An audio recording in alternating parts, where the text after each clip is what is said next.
On se retrouve pour une vidéo suite aux annonces de Rode. D'habitude, j'ai jamais fait ce genre de vidéo, mais là, ils ont annoncé plein de produits. On en parle tout de suite.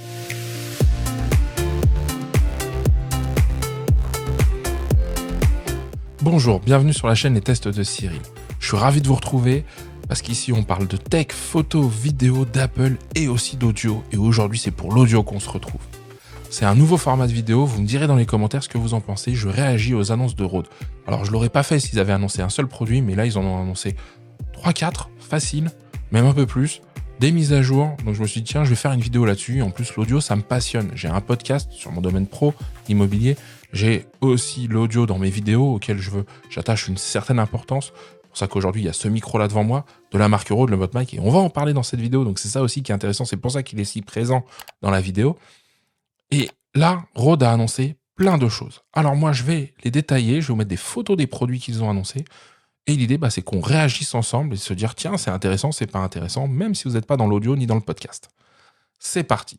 Première annonce de Rode, les mises à jour. Il y a 2 mises à jour de 2 produits. Premier produit, les Wireless Go 2. Ces petits micros sans fil, vous savez, qu'on emmène pour faire des vidéos, etc. J'en ai fait une revue sur la chaîne avec Sofiane. Et mise à jour qui va apporter 2 choses. L'enregistrement en format Wave, ça va être plus facile d'exporter ces fichiers qui vont être sur le Rode Wireless Go 2 sur son ordinateur. Et le deuxième point, c'est qu'on va pouvoir déclencher à distance l'enregistrement en appuyant, en faisant une simple pression dessus, ce qui n'était pas encore possible jusqu'à présent. Donc, ils ont écouté leurs utilisateurs et ça, on ne peut pas leur reprocher. Au contraire, on peut même les saluer parce que c'est certainement des choses qui ont été demandées par les utilisateurs des Wireless Go 2. Deuxième mise à jour, c'est un produit que j'ai, c'est la Rodecaster Pro 2. Eh bien, ça fait le lien avec les Wireless Go 2. Là, aujourd'hui, il n'y a pas possibilité de les connecter en direct, sauf si on bidouille avec des câbles, des adaptateurs, ce qui n'est pas génial. Eh bien, là, il va y avoir une connexion possible entre les Wireless Go 2 et la Rodecaster. Donc, on va pouvoir enregistrer soit son podcast, soit utiliser la puissance de la Rodecaster pour améliorer le son de ses vidéos. Encore une fois, c'est bien et ça fait réfléchir à tout l'écosystème Rode, ils sont malins. Ça, c'était pour les mises à jour. Mises à jour, on met de côté. Maintenant, je passe aux produits. On va monter crescendo dans les produits entre la hype que j'ai dessus et vous allez me partager aussi si ça vous intéresse ou pas du tout.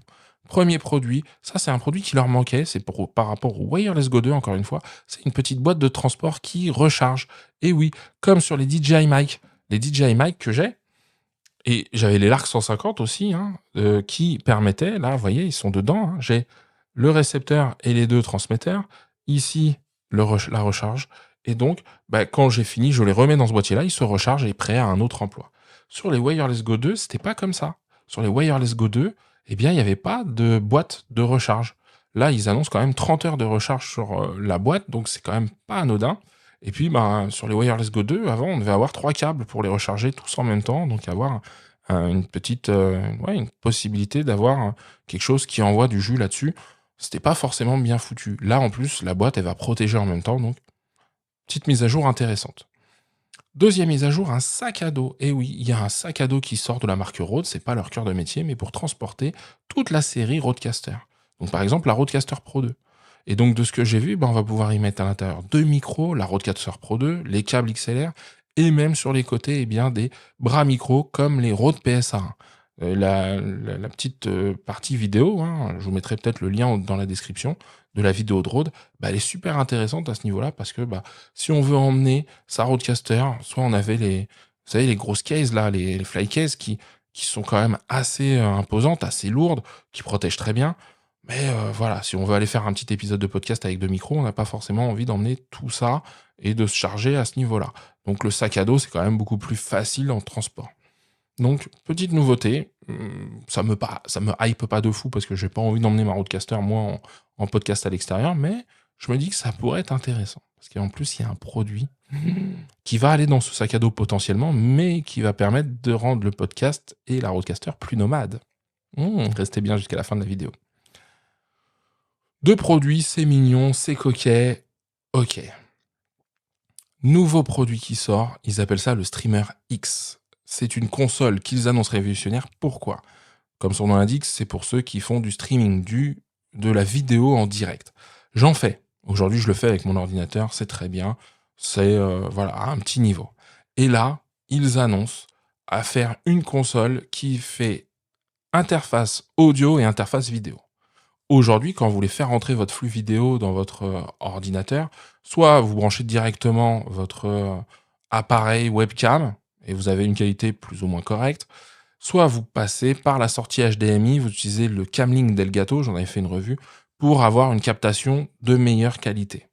Ok. Et après, à côté de ça, si vous avez un micro, eh bien, il va falloir passer par une interface audio. Alors, soit de petite taille comme la Motu M2 que je vous avais présentée, ou alors la Rodecaster, etc. Ça en fait. Et bien là, ils ont tout mis dans un seul élément. Il y a même des petits pads, certainement pour jouer des effets, des trucs comme ça. Donc, ça va être en lien avec leur écosystème de logiciels. Je trouve ça super intéressant. Je sais pas le produit, moi, qui me fait dire, tiens, je vais le prendre tout de suite, mais juste en test sur la chaîne pour voir ce que ça donne. Ouais, ça me donne envie. Avant-dernier produit. Là, on va toucher une icône des produits de chez Rode. Celui-là, le PodMic. Le PodMic vient d'être revisité ou va être revisité. Et pas qu'un peu. Le PodMic, c'est ce micro-là. Je l'aime beaucoup, il a un look, il a un très bon son, il est en XLR. Et bien là, leur nouveau PodMic va être en XLR et en USB, les deux. Donc, c'est super intéressant parce que moi, par exemple, si j'ai envie d'avoir le PodMic chez moi, je le branche en XLR, le pouvoir de l'analogique, ça passe dans la Rodecaster, top.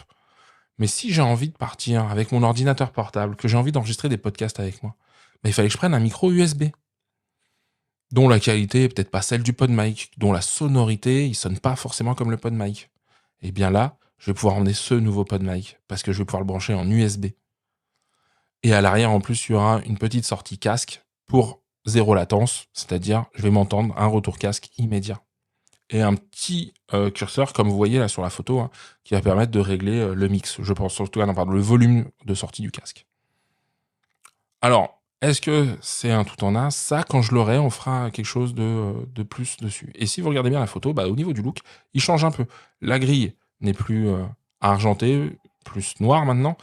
Et à ce qui paraît, ils vont avoir revu le système anti-pop, le filtre anti-pop. Donc, on va voir si ça améliore. Donc, s'ils gardent cette qualité audio et qu'on a ces deux-là, enfin ces deux modes de connexion possibles et un prix contenu, ça va être un best-seller, je le garantis. Et je termine par peut-être le produit le moins attendu, moi je m'y attendais pas du tout, c'est une nouvelle Rodecaster. La Rodecaster Pro, première version est sortie en 2018. Je l'ai eu vers 2021. J'en étais très content, j'ai pu la tester, etc. C'était vraiment un beau produit et un peu sorti de nulle part parce qu'il n'y avait pas beaucoup de concurrence, voire pas de concurrence. Les autres se sont mis là-dessus. Rode a répliqué en 2022 avec la Rodecaster Pro 2. Je vous ai fait plein de vidéos dessus. C'est intéressant, c'est moi un produit que je trouve génial, que ce soit pour les lives, pour le podcast, pour plein de choses, et pour ceux qui font de la musique aussi, c'est un super produit. Et là, ils sortent la Rodecaster Duo. Je l'aurais appelé Rodecaster Mini, moi. Regardez la photo et tout ça. Cette Rodecaster, c'est la même chose et ils annoncent les mêmes performances, la même qualité audio que la Rodecaster Pro 2, mais dans un format plus compact. C'est-à-dire qu'au lieu d'avoir 4 entrées, on n'en a plus que 2. Il n'y a plus que 2 sorties casque. Il y a par contre un mini jack devant pour monitorer l'ensemble. Il y a quand même 6 pads au lieu de 8. Donc si au niveau logiciel et tout ça, ils ont fait une mini Rodecaster, l'équivalent de la Pro 2, pour ceux qui n'ont pas besoin d'avoir 4 micros, 4 entrées, etc., qui veulent faire un truc plus nomade, comme je le disais au début de vidéo avec le sac à dos, et qui veulent pas s'embêter, ça peut être le super bon compromis. Pour ceux qui n'ont pas de place chez eux, pour ceux qui veulent avoir une interface où il n'y a pas besoin de ça, parce qu'ils veulent juste s'enregistrer et parfois pas forcément un invité, mais faire du stream, ça va être aussi une super alternative à tout ce qui est proposé. En tout cas, d'un point de vue audio. Donc, voilà, pas mal de produits. Je crois qu'il y a 5 produits de mise à jour. Tout a été annoncé ensemble dans la même vidéo. Moi, quand j'ai vu ça, j'étais là, j'ai fait... C'est assez fou. Et je le dis, ça me hype. Il n'y a pas un produit, je crois, j'ai pas envie d'avoir, juste pour tester. Alors, pas les 2 premiers, pas le sac à dos, etc. Même que si, le sac à dos, j'aimerais bien pour voir un petit peu à quoi il ressemble. Ce que a fait Rode, comment ça a été pensé. Mais le streamer, juste pour tester... La Rodecaster Duo, ouais, pas mal quand même. Et le PodMic, juste pour voir comment il sonne, etc. Donc voilà, je vais pas faire plus long parce que c'est juste de l'annonce produit, c'est de la réaction. Moi, je vous invite à me dire en commentaire déjà ce que vous pensez de ces produits. Est-ce qu'il y en a qui vous intéressent, que vous voudriez voir, ça pourrait vous permettre de passer un cap. Parce que on n'a peut-être pas tous envie d'acheter une Rodecaster Pro 2. Peut-être que la Rodecaster Duo suffira. Peut-être que le PodMic, bah, ça nous ennuie parce que c'était XLR, il fallait l'interface audio. Bah, maintenant, on va pouvoir l'avoir avec de l'USB. Donc ça, c'est aussi à prendre en compte. Et puis ce format de vidéo aussi, qu'est-ce que vous en pensez? Est-ce que de temps en temps, alors encore une fois, hein, je l'ai fait parce qu'il y a eu pas mal d'annonces et un seul coup. S'il y avait eu un seul produit, j'aurais pas fait cette vidéo, je pense pas. Et ça vous annonce aussi le futur de la chaîne, des futurs tests qui pourraient arriver quand les produits sortiront. Il y aura d'autres tests, bien évidemment, on va varier les plaisirs. Donc voilà, dites-moi tout ça en commentaire. Juste avant de vous laisser, pensez à mettre un pouce en l'air, à vous abonner, à activer la cloche si cette vidéo vous a plu. Moi, il me reste à vous dire à très bientôt pour un nouveau test et surtout, prenez soin de vous.